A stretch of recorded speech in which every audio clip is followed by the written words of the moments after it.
Hey there. Quick one before you listen. Could you please help this new channel by liking and subscribing? As you see, most of you listening are not subscribing. It will really help the channel grow. Thank you so much.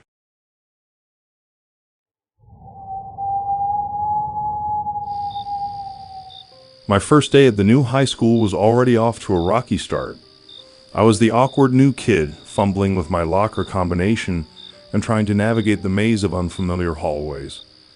By the time I finally found my way to the bathroom, my nerves were shot and my bladder was screaming for relief. As I pushed open the door and stepped inside, the first thing that hit me was the eerie silence.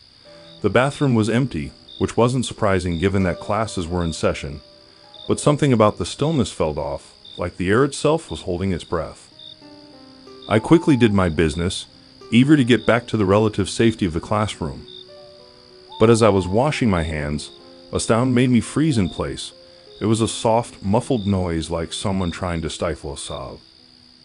At first, I thought I must have imagined it, but then I heard it again, louder this time, coming from the stall next to mine. My heart started to race as I realized I wasn't alone in the bathroom after all.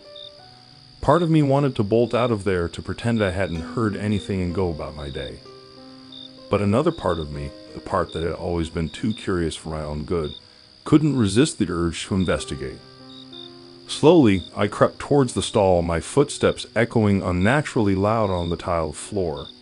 As I got closer, I could hear the crying more clearly, a heartbreaking sound of pure anguish and despair. I hesitated for a moment, my hand hovering over the stall door. What if it was just some kid having a bad day? What if they didn't want to be disturbed? But something in my gut told me that this was more than just teenage drama. Taking a deep breath, I knocked softly on the door, half expecting it to swing open and reveal some sobbing student. But instead, the crying stopped abruptly, like a switch had been flipped. Silence fell over the bathroom once again, heavy and oppressive. I could feel the hairs on the back of my neck standing up, a primal sense of wrongness washing over me. And then, without warning, the stall door creaked open, moving as if pushed by an invisible hand. My breath caught in my throat as I peered inside, my eyes straining to make sense of what I was seeing. The stall was empty. Completely, utterly empty. There was no one inside, no sign that anyone had ever been there at all. But the crying had been so real, so visceral. It couldn't have just been my imagination. I stumbled backwards, my heart pounding in my ears. I wanted to run to get as far away from that bathroom as possible, but my legs felt like lead, weighed down by the overwhelming sense of wrongness that permeated the air. And then I saw it. Out of the corner of my eye, a flicker of movement in the mirror above the sinks. I whirled around, my heart in my throat, expecting to see some ghostly apparition staring back at me. But there was nothing there. Just my own reflection, pale and wide-eyed with fear. I shook my head, trying to clear the cobwebs of panic from my mind. I must have been mistaken, I told myself. It was just a trick of the light, a product of my overactive imagination. But as I turned to leave, something caught my eye. There on the floor of the empty stall was a small puddle of water, and in the center of the puddle, a single perfect teardrop. I felt a chill run down my spine as I stared at that teardrop, a physical manifestation of the anguish I had heard just moments before. And suddenly, I knew with a bone-deep certainty that I hadn't imagined anything, that the crying had been real, and that something deeply wrong had happened in that bathroom. I didn't stick around to investigate further. I practically ran out of there, my heart pounding and my mind reeling. I spent the rest of the day in a daze, unable to focus on my classes or shake the feeling of unease that clung to me like a second skin. Over the next few weeks, I tried to put the incident out of my mind. I threw myself into my studies, into making new friends and fitting in at my new school. But no matter how hard I tried, I couldn't forget what had happened in that bathroom. I started to hear rumors, whispers in the hallways about strange occurrences and unexplained phenomena. Some kids claimed to have seen ghostly figures wandering the halls late at night, while others spoke of disembodied voices and eerie laughter echoing through empty classrooms. At first, I tried to dismiss it all as just urban legends and teenage gossip. But the more I heard, the more I started to wonder if there was something more to it. If maybe, just maybe, there was something truly sinister lurking beneath the surface of my seemingly normal high school. I never did find out the truth about what happened in that bathroom. I never learned whose tears had formed that lonely puddle on the floor, or why they had been crying in such anguish. But I knew, deep down, that I had brushed up against something dark and unknowable that day.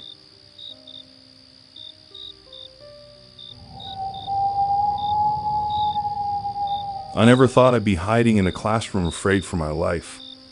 But here I was crammed under a desk with the other students, listening to the ominous silence in the hallway. Just an hour ago, everything had been normal. I was chatting with friends before class, laughing about some meme online. Then a fight broke out in the courtyard. Nothing unusual, fights happen sometimes, but this one was different. Angry shouts turned to screams when one of the guys pulled out a gun. My heart stopped as I processed what was happening. A gun. In our school. Time slowed down as everyone scrambled for cover. I felt paralyzed until my friend yanked me into the nearest classroom. The teacher quickly locked the door and corralled us to the corner. He turned off the lights and told us all to stay quiet. We huddled under desks, holding our breath. The intercom crackled to life. The school is now in lockdown. This is not a drill. Remain where you are until further notice. The principal's voice wavered slightly. I shuddered. This was really happening. We sat there in agonizing silence for what felt like an eternity. The quiet was almost deafening, a stark contrast to the usual din of hallway chatter and classroom lessons that I was used to. Now the lack of noise felt ominous. Every tiny sound made me flinch. The shuffle of feet, muffled coughs, the ticking of the clock on the wall. Each noise echoed loudly in the tense air. I strained my ears, heart pounding, trying to figure out what was happening beyond the closed classroom door. Was the shooter roaming the halls, getting closer? Would the relative peace be shattered by the terrifying pop of gunshots nearby? Or would panicked screams indicate fresh victims? Morbid thoughts raced through my mind as I huddled under the desk, hugging my knees to my chest. I couldn't believe this morning had started out so normally, my mom gently shaking me awake, the smell of waffles drifting up the stairs, banter with my friends before first period. It was just like any other day. Now, only an hour later, everything had changed in an instant. I was crouched here, afraid to move a muscle, facing the surreal possibility that I might not make it home alive.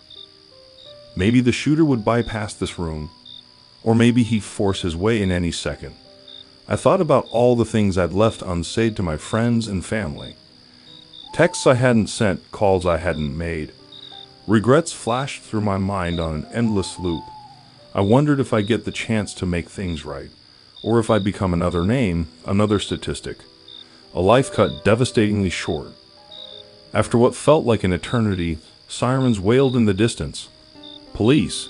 Finally, maybe this nightmare would end soon. My legs cramped under the desk, but I didn't dare move. Nobody made a sound. The tension in the air was suffocating. Heavy boots stomped down the hallway, accompanied by urgent voices. My whole body tensed, bracing for whatever would happen next. The voices and footsteps faded as the police moved to scan other areas. I wondered if they had found the shooter yet, if anyone was hurt, or worse. Finally, after an agonizing wait, there was a knock at the classroom door. Police, open up. Our teacher scrambled to unlock the door with shaky hands. 2 armed officers entered, sweeping the room with their flashlights. Anyone injured in here? One officer asked gruffly. We all shook our heads, still not uttering a word. Shooter has been detained. You all need to evacuate immediately. Leave your belongings, move quickly and quietly to the front exits where buses are waiting. We hurried out, clinging to each other for comfort. I took deep breaths of fresh air as we exited, relieved to be out of that classroom. The magnitude of what happened sunk in. I couldn't grasp how close we'd been to danger, how lucky we were to be unharmed. Parents swarmed the buses, crying and hugging their kids. I collapsed into my mom's arms, finally letting the tears fall. She smoothed my hair, whispering comforting words. But I knew things wouldn't be the same after this. School was supposed to be safe. Today, that illusion had been shattered. We'd be dealing with the emotional aftermath for a long time. Maybe with time, the fear would fade. The school would increase security measures, do whatever it took to restore some sense of safety. Our lives would eventually regain some normalcy. But I don't think any of us will forget hiding under those desks, listening to the ominous silence in the hallways, wondering if we'd make it out alive. This day will stay with me forever. The day innocence was lost and the fragility of life became all too real.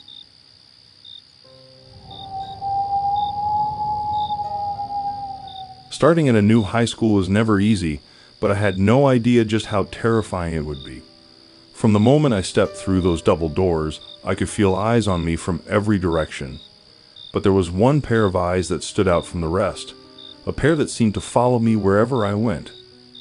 At first, I tried to brush it off as just my imagination. I was the new girl after all, and it was natural for people to be curious. But as the days turned into weeks, I couldn't shake the feeling that someone was watching me. And not just watching, but obsessing. It started with little things. A note left on my locker, a flower on my desk. At first, I thought it was sweet, maybe even a little romantic. But then the gifts started getting weirder, more personal. A lock of my hair, a piece of my clothing. It was like someone was trying to possess me, to claim me as their own. I tried to ignore it, to focus on my classes and my new friends, but the feeling of unease only grew stronger. I started seeing him everywhere, in the hallways, in the cafeteria, even in my classes. He was always there, always watching me with those intense, hungry eyes. I knew I should have told someone, but I was afraid. Afraid of what he might do if he found out, afraid of being labeled as the crazy new girl. So I kept quiet, hoping that it would all just go away on its own. But it didn't go away. It only got worse. One day, as I was walking home from school, I noticed a car following me. At first, I thought it was just a coincidence, but as I turned down street after street, the car kept pace with me, always staying just a few yards behind. My heart started to race as I realized what was happening. He was following me, stalking me like some kind of predator. I quickened my pace, trying to lose him in the maze of suburban streets. But no matter how fast I walked, he was always there, always just out of sight. I could feel the panic rising in my throat as I turned onto my street, my house just a few yards away. But as I reached for my keys, I heard the sound of a car door slamming behind me. I spun around, my heart in my throat, and saw him getting out of his car, his eyes fixed on me with a look of pure obsession. I ran like I had never run before. I could hear his footsteps behind me, getting closer and closer with every passing second. I fumbled with my keys, my hands shaking so badly that I could barely get them into the lock. But somehow, I managed to get inside, slamming the door shut behind me and locking it with trembling fingers. I could hear him pounding on the door, shouting my name over and over again. I grabbed my phone and dialed 911, my voice shaking as I told the operator what was happening. The police arrived within minutes, their sirens blaring as they pulled up in front of my house. They found him still there, still pounding on my door and screaming my name. They took him away in handcuffs, his eyes never leaving mine as they led him to the squad car. I thought that would be the end of it, that I could finally breathe again. But I was wrong. The nightmare started that very night, vivid and terrifying. I would wake up screaming, my sheets drenched in sweat, convinced that he was there in the room with me. I started seeing him everywhere, even when I knew he was locked up. In the shadows of my room, in the faces of strangers on the street. It was like he had gotten inside my head, like he would never let me go. I tried to move on, to put it all behind me, but the fear never really went away. It was always there, lurking just beneath the surface, waiting to pull me back into that nightmare. Even now, years later, I still have moments where I feel like he's watching me. Moments where I'll catch a glimpse of someone out of the corner of my eye and feel my heart start to race. Moments where I'll wake up in the middle of the night, convinced that I heard his voice whispering my name,